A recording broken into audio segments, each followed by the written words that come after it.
O'zbekistondagi aholi ko'pincha Amirsoydagi narxlardan e'tiroz bildiradi. Bir mavsumda 2 marta, hattoki 1 marta borishga ham imkoniyati bo'lmaydi aksariyat aholini. Narxlarni hamyonbop qilish niyati bormi Amirsoyning?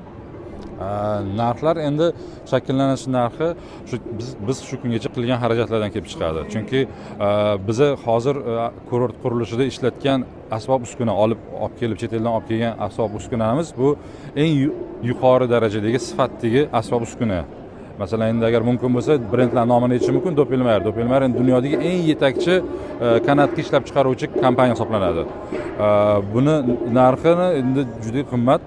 Keyin undan tashqari biz shu yer top toza tog'i qurilgan narsa, yo'q joydan tashkil etilgan narsa, katta juda ham xarajat qilingan.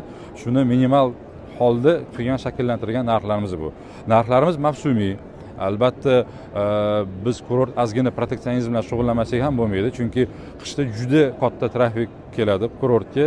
Endi biz nima deydi, bu trafikni biz xavfsizlik ta'minlashimizga avvalambor juda ham agar million keladigan bo'lsa xavfsizlikni ta'minlamay qolamiz, kurortga sig'may qoladi. Shuning uchun ozgina narxlar belgilaydi. Lekin past mavsumda, bahorda, yozda juda narxlarimiz hamyonbop. Siz aytganingizdek, bu narsani saytimizda qarab turishingiz kerak. Saytda har doim narxlarimiz o'ynab turadi. Hozir mana masalan hozirgi kunda 2 kishi borib bir kecha tunash uchun 1.100.000 so'm. Ishiga 2 kun bir kecha hisoblanadi. Bugun borasiz, ertaga chiqasiz. Nonushtasi ichida 1.100.000 so'm 2 kishiga hozirgi kunda. Boshqa xizmatlar, boshqa servislar, ya'ni o'sha kanatda uchish, boshqa narsalar ichiga kirmaydimi? Yo'q. Chunki kurort juda ham katta maskan, 900 gektar yerga egamiz. 900 gektarda bizda chegaralar yo'q.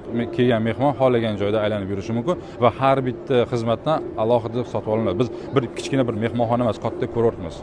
Shuning uchun uni ichiga kirgizsa bo'ladi. Uni tur firmalar sotishadi. Mana hozir bir savol berdi. Tur firmadan qanday sotib olsa bo'ladi? Ularda paket shakllantirishadi. Mehmonxona, yashash, kanatkada uchish, boshqa xizmatlarni ichiga qo'shib, bizda maxsus narxlar ularda bor. Maxsus narxni yig'ib, hamyonbop narx qilib sotib kelishyapti. Shu kunda mana hozir kelayotgan mehmonlar Amirsoyga har xil davlatlardan kelishyapti. Huawei davlatlaridan, qo'shni Qozog'istondan, Rossiyadan ko'p, Xitoydan kam, Hindistondan ko'p mehmonlarimiz bor. Narxlar ularga to'g'ri kelib turibdi. Xalqqa ham, o'zimizning xalqqa ham to'g'ri kelib turibdi masalan.